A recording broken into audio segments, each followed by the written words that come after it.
Olá pessoal, tudo bem? Bom, a gente vai resolver aqui essa questão 9 do Moisés, certo? Ela é a última questão do capítulo 2. Ou seja, com ela a gente encerra o capítulo 2, né? De Lei de Coulomb. É uma questão bem interessante porque envolve MHS, né? Bom, vamos lá, vamos ler. Uma partícula está uma partícula de massa m e carga menos qzinho. Tá um pouquinho bem errado aqui a grafia, né? Está vinculado a mover sobre uma mediatriz do segmento que liga duas cargas positivas. Ou seja, tem duas cargas positivas, certo? Uma aqui e outra aqui. E essa duas cargas mais Q, né? E essa cargazinha menos Q, ela vai ficar bem aqui no meio. Tá? As cargas mais Q ficam aqui no eixo X e a carga menos Q fica no eixo Y, na mediatriz. Inicialmente a partícula está a distância Y, né? Que é muito menor que D. Bem no centro desse segmento. Mostra que ela executa um movimento harmônico simples em torno do centro e calcula a frequência angular de oscilação. Bom, vamos lá ver como é que fica isso. Eu deixei pronto aqui esse desenho, né, previamente, para facilitar aqui como é que vai ser. Tem aqui as carguinhas, as cargas mais Q, né? Opa, deixa eu colocar aqui. Aqui a carga mais Q e a menos Qzinha aqui em cima, né? Aí, então, o que é que vai acontecer aqui? Ora, é uma carga positiva com uma carga negativa, né? Então vai haver atração tanto de um lado como do outro, né? Assim. Essas carguinhas mais Q, elas estão puxando, né? Elas estão puxando a carguinha menos Q para elas, né? Que é a atração, né? Positiva ou negativa.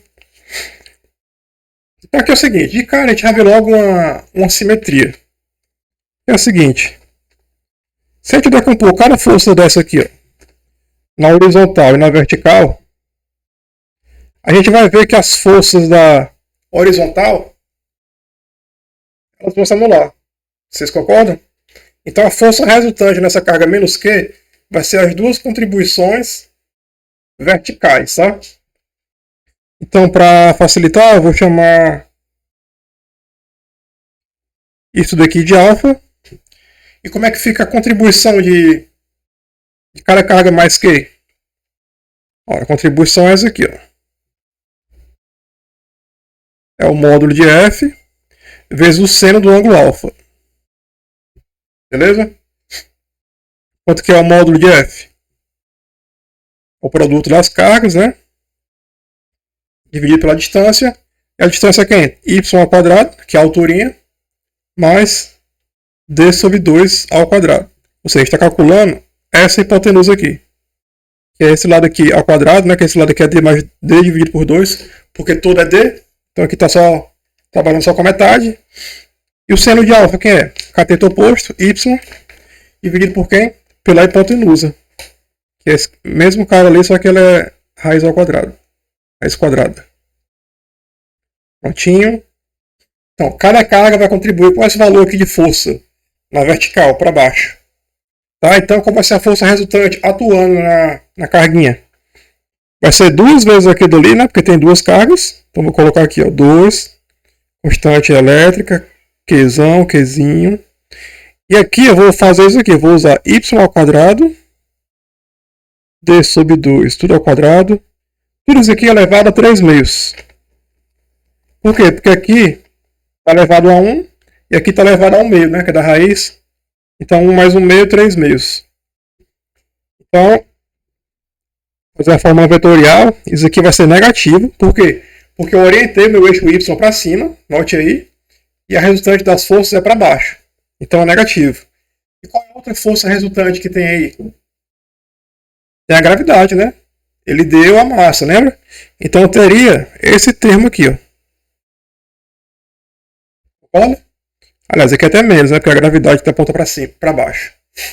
Só que é o seguinte, nos primeiros capítulos do livro, desse capítulo de Lei de Coulomb, a gente percebeu que a magnitude da força elétrica, da força eletrostática, é muito maior que a magnitude da força de gravidade.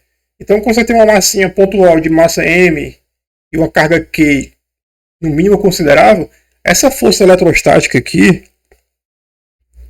ela vai ser muito mais forte que essa força gravitacional. De modo que a gente pode ignorar esse termo aqui, gravitacional, beleza?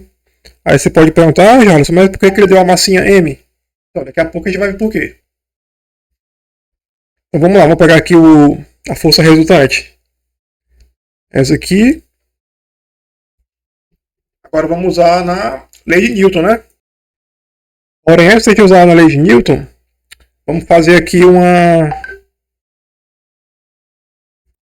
Vamos usar aqui um truque matemático. Vocês devem usar sempre que for... Geralmente, quando a gente vai trabalhar com MHS, tem esse truque, né? Que é o seguinte. Vou pegar esse termo aqui de baixo. Y ao quadrado mais D sobre 2, tudo ao quadrado. Porque isso é o seguinte. A questão fala que o D ele é muito, mas muito maior que o Y, certo? Aqui tem um Y também. Então isso aqui, pessoal, é aproximadamente D sobre 2 ao quadrado. Vocês concordam? Se quiser, eu posso fazer aparecer isso aqui. Vamos fazer aqui de uma maneira mais formal. Vou colocar o D em evidência. Aí fica assim, ó. Como esse termo aqui não tem D, né? Vou colocar em evidência como se tivesse. Fica assim. Por que fica assim? Porque quando passa multiplicando, né, daqui para cá vai cancelar o D, vai ficar só o y ao quadrado, que está ali no lado esquerdo da fórmula. E aqui fica 1/4. Né, porque D sobre 2 ao quadrado fica D ao quadrado sobre 4. Só que aqui é o seguinte, ó. Eu tenho essa relação aqui, y sobre D. Essa relação aqui, pessoal, ela é muito menor que 1. A questão deu isso aí, né, que o y é muito menor que D. Se isso aqui já é menor que 1, quando tu eleva ao quadrado para dar isso aqui, fica bem menor ainda. Ou seja, a gente pode desconsiderar esse termo aqui. Então vai ficar só D ao quadrado dividido por 4. Beleza? Então a gente vai aproximar esse resultado aqui. Então a força resultante menos 2K Qzão, Qzinho. Vai ficar isso daqui, ó.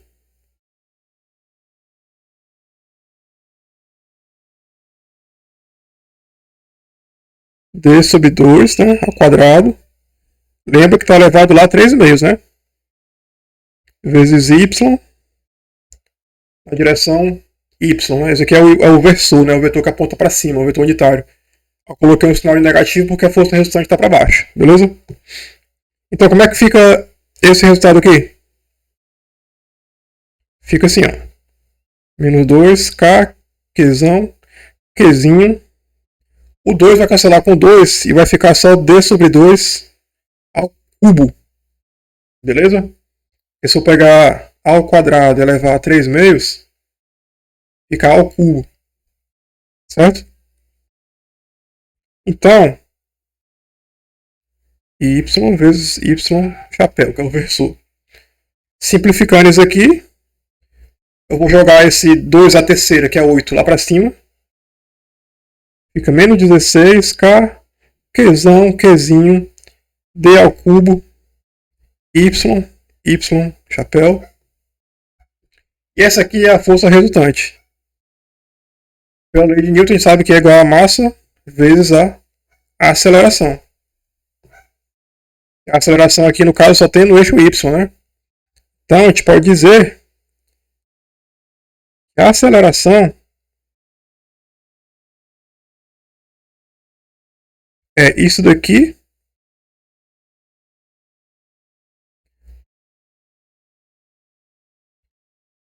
proporcional à distância. Ou seja, a gente tem que a aceleração da forma menos kx.